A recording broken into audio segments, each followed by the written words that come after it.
So I'm having some trouble with one of my mics, so I'm going to try a different mic for this one. The second module that you'll be working through, or the second virtual training, is called Displaying Raster Data. There's been a little confusion about what's a module and what's an exercise. I sent you three access code. Each access code gives you access to a specific training. One is raster basics, the other access code works with displaying raster data, and the third works with spatial analyst, or spatial analysis. And then within each of these trainings there may be several exercises. So the second training is displaying raster data. And one of the first things they ask you to do is to disable the background processing. And so I did a little just kind of trying to figure out why you would do that. And if the box is checked, then you can continue to do some work while the progress bar, while the tool is working. The other means that you can't use the arc map while a tool is being executed, and I couldn't find a reason for that. My guess is maybe just speed of the program, so processing speed. The first exercise has you looking at different types of classification of raster data, and in the exercise you will reclassify or re-symbolize, not classify, but display a soil, a precipitation, and an elevation raster. And what I want you to turn in is a map showing each of these rasters with the new symbolization, and just kind of to practice doing some layout and design. You'll need to have three distinct data layers, feature data sets, or not feature data sets. Boy, my brain is not engaged here. But anyway, watch the video if you don't know how to set up a new layer in ArcMap. So the reading takes you through these different methods and talks about when each is applied and what the benefits are for each one. So make sure you understand that. Those are great exam questions, and then the exercises actually have you go through redisplaying or changing the display symbology, and that's pretty basic. The second module, I'm going to go ahead and fix that right now. The second module, or the second exercise, focuses on multispectral images. And multispectral images are different in that the sensor that's used to collect the data, or the instrument that's used to collect the data, has multiple sensors, and each sensor is set up to collect a certain wavelength on the visible spectrum. And so with a multispectral image, you might have 6 or 7 or sometimes 8 images, or 8 bands or of the same area. And so we'll get into that in a lot of detail in the last 3 weeks. We'll work through that some more, but this is kind of a fun exercise at looking at the different options. So what you see in the example is, I tell you, these things all look good, and then I mess with them and save them, and they got kind of messed up. Here we go. So what it takes you, the exercise has you work through changing the different symbologies on the images. And so when we take an image that has the band 3, or the visible red, put through the red filter, the band 2, which is visible green, put through the green filter, and the band 1, which is visible blue, put through the blue filter, we get what's called a true color image. And this is what we see with an unaided eye. Now, we can also create what's called a false color image. So I can take a different wavelength. So in this case, this is near infrared, and that is put through the red filter.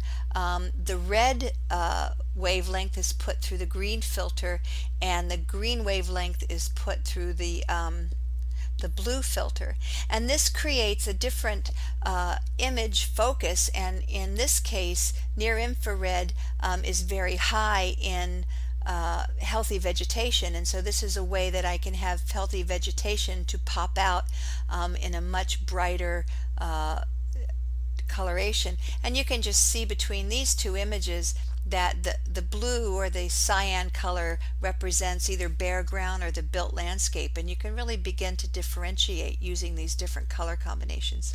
So on Moodle, I put up a list of the various band combinations and what they tend to emphasize. And so for exercise 2, at the end of exercise 2, I want you to take the two images that are given to you. One is of banning, and that's the example I'm showing here, and the other, I don't remember the name, but there's another image, and I want you to symbolize them on a map, one in true color and the other in some combination of false color. And so that in this example you can see the snow as white, but here it shows up pink with a false color composite. And what's really fun is this burn scar shows up on the false color, but you really can't distinguish it very well on the true color. So here, to do this, you'll need to create 4 data frames. One for the true color banning, one for the false color banning, and a true and a false for the other image as well. Then the third part of this training module talks about, boy, this really goofed up. Sorry about that. And these little images are in your Esri tutorial, so they're not that critical. Talks about first pyramids and statistics. So why does it draw pyramids?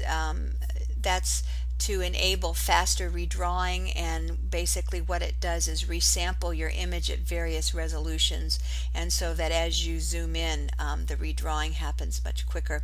Statistics help to display the image so that it's visually features are identifiable, and it does this by looking at the minimum, the maximum for, for the entire raster, and then figuring out the mean and the standard deviation.